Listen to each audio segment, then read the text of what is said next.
الحدوتة بتقول إن أنا لفترة طويلة في حياتي قوي كنت فاكر إن الأفكار هي سر النجاح. ودي حدوتة من حواديت حياتي. لما عشتها اكتشفت إن مفيش حاجة اسمها سر النجاح، بالعكس دي كانت سر الفوضى. كان عندي عقل مليان إبداع، مليان حلول، مليان مشاريع، مليان تغيير الدنيا، مليان سيف وطايح في الدنيا. كنت بشوف فرص في كل مكان، بحلم بتحقيق كل حاجة وده من بره كان يبان حماس وطاقة، ومن جوه إرهاق أجاركم الله، تشتيت. كنت ببدأ كل حاجة وحاجات كتير قوي وما بتكملش حاجة. كنت عمال اتنقل من حاجة لحاجة، من فكرة للتانية، من إحساس لإحساس، من حدوتة لحدوتة. مرة بحس إني ببدأ من الصفر، وساعتها بحس إن الألم الحقيقي إن في حاجات كتير أوي لازم أحققها، وأنا طبعا ما ينفعش التحدي بتاعي يفوتني يعني. بس علشان الأفكار كانت بتضيع، وعلشان ما فيش طريق واضح كنت بوصل له. أكبر غلطة عملتها وقتها إني كنت بعتمد على العبقرية. هقولها لك بمعنى أوضح. عارف أنت بيسموها العبقرية اللحظية، اللمبة اللي بتنور. كنت فاكر إن الفكرة العظيمة هتلاقي طريق النجاح لوحدها، دي فكرة عظيمة ولازم الناس كلها تقبلها. كنت فاكر وأنا بتعامل مع الإبداع كأنه طاقة عشوائية مش محتاجة تنظيم. كنت بظن إن النظام بيقتل الإبداع. إزاي يعني همشي فكرتي على الروتين بتاع الناس؟ ده تصدق أنا كنت فاكر إن الروتين ده هيقتل الشغف. وده كان معناه حاجة واحدة بس، إن أفكاري كانت بتفضل أفكاري، ما بتتحولش الحقيقة. أفكاري كانت بتفضل جوه دماغي لأن هي خايفة تواجه نظام، مش نظامي لوحدي، نظام الناس كلها، نظام الكون. ما كانتش بتتحول لحقيقة خالص. التحول الحقيقي بقى في الحدوتة عندي لما أدركت إن الإبداع مش هيعيش في الفوضى. الإبداع دوت بيزدهر وبيبقى كويس قوي في الأنظمة. عشان كده هتلاقي دايما الدول اللي هي متقدمة وعندها نظام عندهم إبداع دايما. إنما الدول اللي شبهنا اللي هي عايشة فانتازيا التخلف، هي مش متخلفة ولكن هي عايشة فانتازيا التخلف، الدول دي عندها إبداع، لكن الإبداع دوت بيموت جوه الدماغ.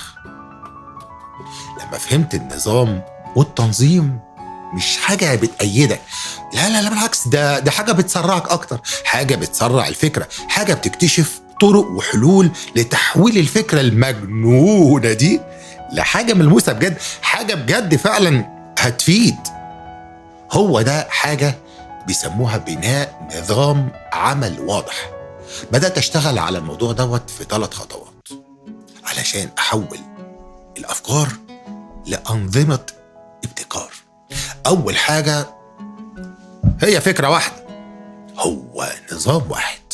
بدل ما أقعد كل شوية أجري ورا فكرة بتجيلي ببالي واختار فكرة واحدة واسيب التانية، وكل شوية فكرة أحلى وتسيب التانية، ولن يملأ ابن آدم عينه إلا التراب. الفكرة ممكن يكون لها تأثير، ولكن النظام هو اللي هيخليها لها قيمة.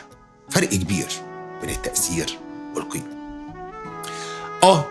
ممكن لو الفكرة ما نجحتش مش هسيبها، ولكن أدور لها على نظام تاني. ممكن النظام دوت ما ينفعهاش، طب أعمل إيه؟ المرحلة التانية بدأت أعمل حاجة اسمها تفكيك للفكرة نفسها لخطوات صغيرة. أي فكرة مهما كانت معقدة ممكن تتفكك لحتت صغيرة كده، مراحل صغيرة اللي بيسموها الKPIs الصغيرة، لدرجة إن كان ممكن تبقى الخطوة سهلة جدا تنفيذها، بس أقول لا أنا هعملها على 2 3 ويمكن 5 كمان. ما هي بقى سهلة تتعمل كده، لا خليني أمشيها بنظام.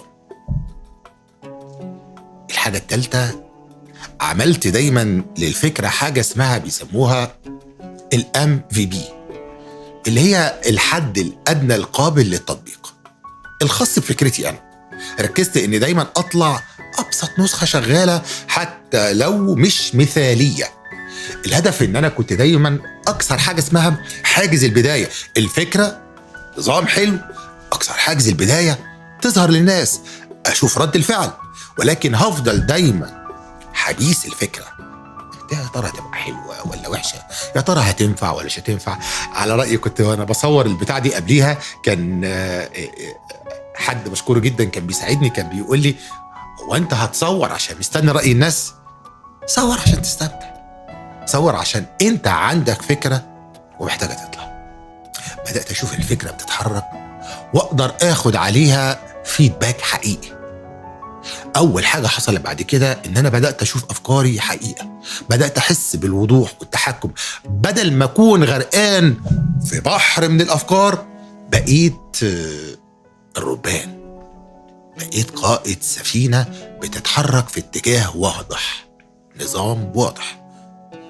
وده مش معناه إن بقت كل حاجة سهلة للأسف، لكن بقى عندي حاجة اسمها رود ماب، خريطة واضحة لتحول لأفكاري لإنجاز. الأفكار بتيجي بالوحي، بس النجاح بيجي بالنظام. لو عندك أفكار عظيمة ومش عارف تبدأ منين، دورنا إن إحنا أو دوري إن أنا أشتغل معاك في بناء رود ماب، نظام لأفكارك دي عشان يحول حلمك وأحلامك لحقيقة ونظام.